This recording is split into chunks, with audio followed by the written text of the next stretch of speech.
Labdien! Šodien pielāgotos apstākļos mēs iegūsim termokoksni. Kas ir termokoksne? Tas ir koksnes materiāls, kurš tiek apstrādāts augstā temperatūrā, 160–180 grādos bez skābekļa vidē.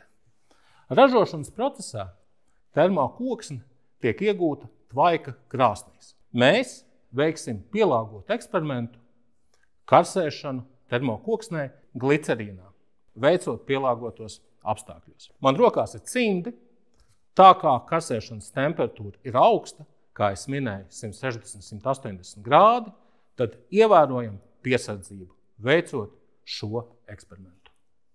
Sveiki, draugi! Ja viss nepieciešamais sagatavots, sauksim talkā jaunos zinātniekus. Čau, Daniēl! Čau, Matīs! Sākam!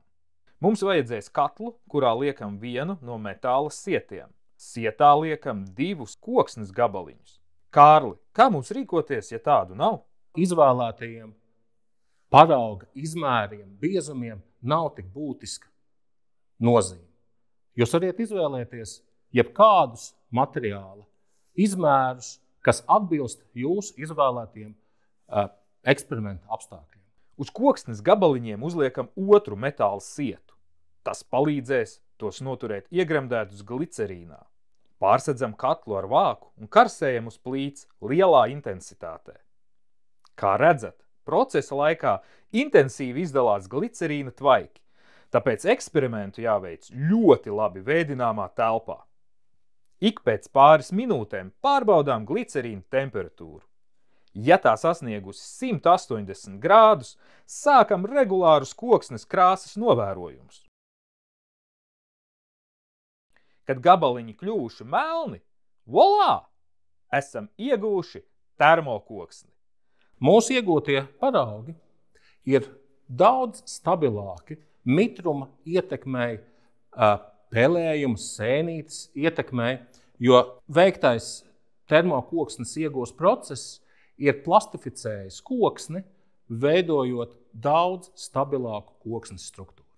Termokoksne tiek izmantota ārā apstākļos, pieņemsim terases dēļos, jahtu klājos, kuros ir paaugstināta prasība mitruma absorpcijai, materiāla mehāniskajai stabilitātei.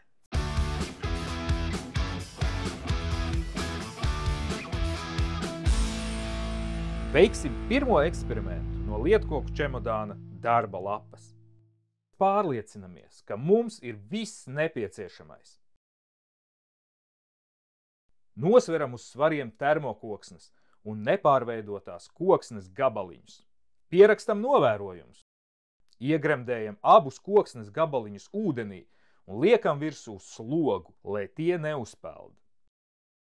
Uzņemam laiku 7 minūtes un vērojam, vai koksnes gabaliņu ūdenī mainās. Kad laiks pagājis, izņemam koksnes gabaliņus no ūdens un rūpīgi noslaukam. Atkārtoti nosveram un pierakstam novērojumus. Kārli, ko mēs varam secināt? Iegūtie rezultāti apliecina, ka termokoksne ir būtiski samazinājusi mitruma absorpciju. Reizes 3–4 mazāk termokoksne uzsūc mitrumu, tādā veidā parādot, ka iegūtais materiāls ir būtiski stabilāks.